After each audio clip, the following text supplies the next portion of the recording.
Ecuador mulls the decision of giving Julian Assange's diplomatic asylum. The whistleblower remains ensconced in the country's embassy in London. Now, he sought refuge there almost a week ago after the UK Supreme Court decided on his extradition to Sweden, where he's wanted on questioning over sexual assault accusations.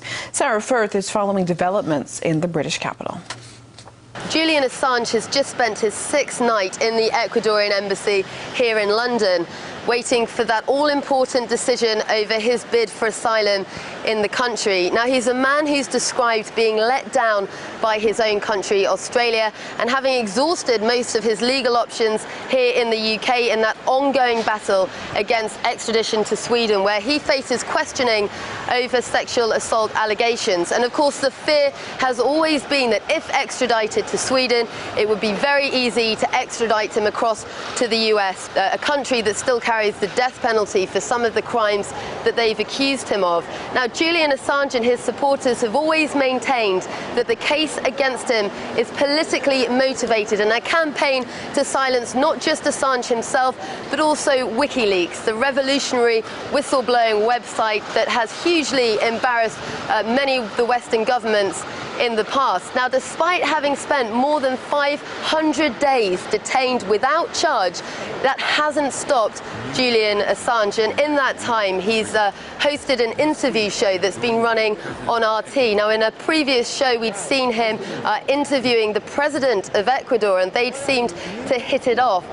The President of Ecuador telling Julian Assange, "Welcome to the club of the persecuted." Now, in what will be his 11th and final interview airing tomorrow on RT, Julian Assange meets with two men that he describes as giants of the intellectual left, renowned linguist and rebel thinker Noam Chomsky, and Tariq, the street-fighting novelist and military historian.